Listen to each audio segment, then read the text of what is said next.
Hello and welcome back to my channel. If you haven't been here before, my name's Lena. I have a lot of positive panic around the climate, and something that I'm really worried about is the amount of waste we're producing when it comes to clothes. Now, I've been doing lots and lots of different fashion experiments. I've been mending what I have, I've been sourcing beautiful secondhand clothes, and I've even been trying my hand at making my own. Now, I'm not just the only person experimenting in this field. Lots of people are coming up with loads of different innovative answers to a very complicated problem. And somebody I've been eyeing for a little while is Big Sister Swap. Big Sister Swap are a service that offer ethical, sustainable, personal styling swaps where you send in a certain amount of your own items. You fill out a little style questionnaire and you get sent back an equal volume of items tailored to your style. Now, I'm particularly interested in them because they have a size inclusive promise where you can do a Big Sister Swap whatever your size, whatever your measurements. You can also do the Big Sister Swap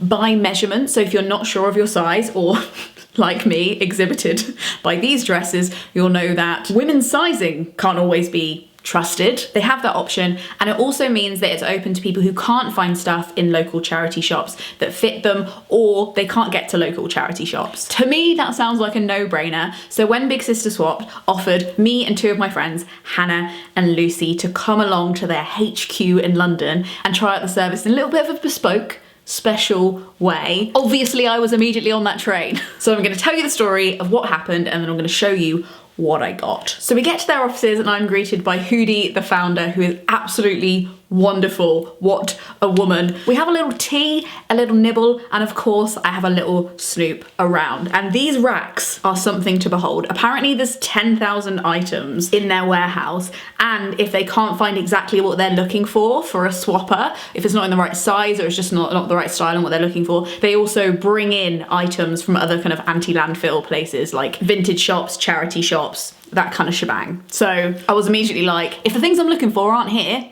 they probably don't exist. And each item on each rack had a label like this with a QR code. And they have an incredibly sophisticated, complicated way of tracking all the different items by brand, by quality, by style, by color. It was just next level. The staff were also super nice, all probably younger than me and way more stylish. When I met them, I was like, oh yeah, I would trust you to pick out an outfit for me, potentially more than I trust myself. Then I handed over some of my goodies to Hootie. I had brought 3 kilograms of clothing, a lot of which were those denim dresses you might have seen in one of my previous videos, and a few other items that I've loved and you might recognize but was ready to part with. And then she told me a little bit about how they categorize stuff, because one of my anxieties I think I'd have about using a service like this would be like, what if I send off my best clothes, like some of the most high quality clothes, and I just get Primark back? That's impossible. They've thought of that. They have like 6 or 7, I think, bands of qualifying things of like not only the brand, but what quality the actual item is in, and they make sure you get a kind of fair swap, which actually now I think about it is kind of perfect, because who cares more about fairness than big sisters? Who's more of a stickler for the rules? Then from behind the curtains was revealed 3 racks. One with my name on, one with Hannah's name on, and one with Lucy's name on. Now, before attending this very special bespoke fitting, we'd all filled out the same form that everybody else does when they do it online. And that form got me thinking. It asked me so many questions about the kind of fit that I prefer, items that I'd never wear, items that I'm interested in trying, what kind of lengths of skirts I'm comfortable with, whether I care about modesty, whether I care about the types of fabric that I wear. It was really, really detailed and really fun and thought-provoking. I remember because they asked about all the different kind of styles that we might want to go for, and I thought, let's give them a challenge, and I only ticked the following 2 categories: goblin core and maximalism. So I, for one, could spot my rack a mile off. Now, of course, almost immediately, my little magpie eye goes towards this massive tulle skirt. I love volume. I really love purple, and there's nothing I like more than kind of feeling like I might be in a GCSE drama play at all times. So I tried this on with various different things, particularly this denim strawberry dress, the little embroidery on, which I really, really liked. I feel like I'd forgotten, I think when you buy secondhand and you're trying to buy more ethically, the way the world is set up right now, you kind of miss out on this experience that I didn't realise how much I missed, which is going to the shops with your friends and trying stuff on with each other. It does occasionally happen, but it used to be one of my favorite pastimes as a teenager and like in my early 20s. So to get that back with some of my friends was so fun. And I remember getting the response from Hannah and Lucy about this dress and then being like, I love it, you have to keep it, it's made for your body. And me feeling really good in it, but did it come home with me? You'll have to stay to the end of the video to find out. The next thing I tried on was this red ensemble. Now there's some colours, as we found out with my colour analysis, that maybe don't suit me. Lucy, what do you think of my outfit? It's very animal. She's sincere. But whenever I am in these rare spaces where like my ethics line up with a situation where I get to try on clothes in person, I always think it's important to experiment with colours in particular, because that's something that's so hard to gauge when you're buying online. So of course I had to try a red outfit. I loved the cut of this dress. It really reminds me of the Hermione ball dress. And I thought I'd pair it with some more casual items from my rack and this very silly beret. And I really liked the fact that my kind of Beetlejuice tights were poking out the side of this one. I basically loved the textures of this outfit, but I didn't love the colour, so I left it all behind. In fact, Hannah decided to steal this jumper from my rack, and I believe she took it home. So I'm happy that it found a home, even if it wasn't with me. Now this dress, I'm not sure if it was supposed to be a dress, but I had put in my style questionnaire that I really wanted some more kind of mini or short skirts. I really like that silhouette on me. It's something I feel like I've been shamed into not wearing for a long time. And when it's winter, I need tights to be the focus of my outfit. So the more of the tights I can have on show, the happier I feel. So I actually really like this kind of 60s silhouette. I thought it made me feel very chic and modern, and moreover it made me pick up these boots. They had a green sole, they're from Guess, a little bit fancy, not something I probably would have gravitated towards, but in that context I was like, these are gonna look really cool with this kind of 60s silhouette, and I really think they did. So even though I think the colour on me isn't quite a goer, it washes me out a little bit, I think. I don't know what you think, but I think it washes me out a little bit, and it also is a colour that makes me look too sensible, and I feel like that's false advertising. That's kind of fun but also unfair on the unsuspecting public who might see me in this colour and think, I'll ask her for directions. Now this is another conundrum. This is a Jean from Sex Education style jumpsuit that genuinely feel like it fitted me really well, if I do say so myself. This again got a wow factor from the girls, but I just felt like somebody else in it. Do you know what I mean? Not somebody bad, not somebody I wouldn't want to be friends with, just not me, and I don't really know why. Sometimes it's just a vibe. You can't question it, you can't quantify it, there's no diagram to explain it. I just felt like a very chic, very cool 55-year-old sex educator with a teenage son and a very hot Norwegian boyfriend, which is a feeling, but not my feeling. Then, oh then, came this coat. Not the thing I gravitated towards initially, you'll notice, and not the first thing I paired with my beloved purple tulle skirt. But wow, did it have big pockets? And did it have a kind of muted but also zingy colour? I obviously gravitate towards jewel tones and really strong colours, and this is slightly less than a strong colour, but slightly more than a pastel. And it was a really interesting kind of musky, vibrant, can something be muted and vibrant? Anyway, it was a weird, I kind of think when I find a colour that I'm like, that's an unusual colour, it kind of makes me want to keep it just because it's so weird, and I like looking at weird colours. And then I was looking at the rest of the rack and trying a few things on, and I looked at two pieces that apart I couldn't really make sense of. I was like, these are cool cuts, but they're not the things I'm like running towards. I'm assuming they were more in the goblin core sector of my styling. But then I thought, what if we layered them? And immediately I was transported to Salzburg, and I was Julie Andrews. I am Julie Andrews.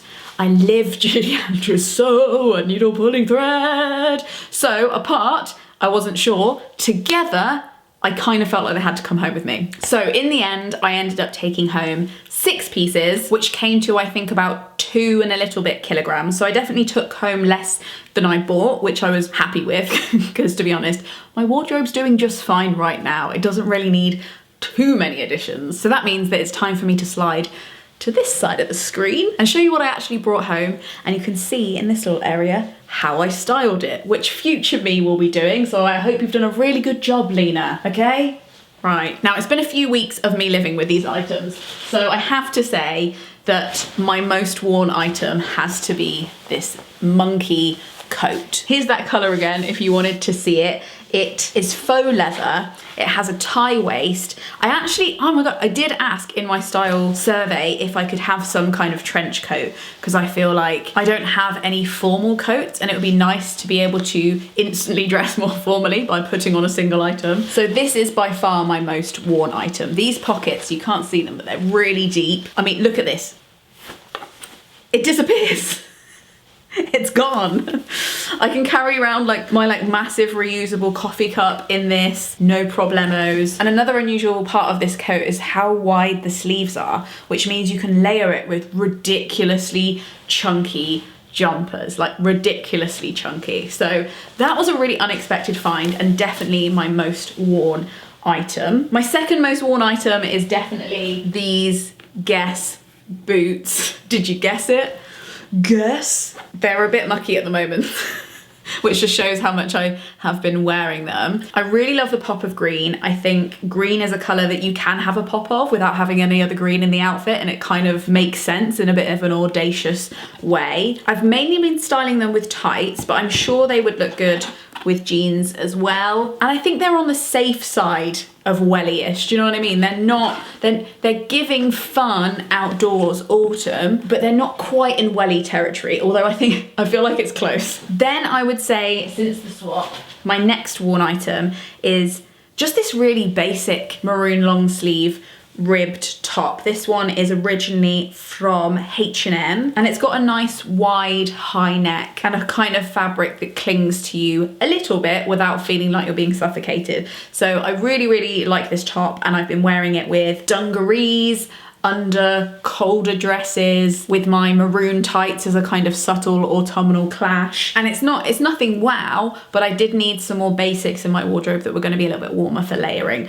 So I was really happy with that. This dress, I'll admit, I've only worn twice, and I think it's because it has this, what I assume is intended to be a little sexy cutout, but because my body is quite short, it just ends up looking like it's ripped at the back. So I think that maybe I'm going to use my sewing skills and just sew up this cutout. I don't think we need it.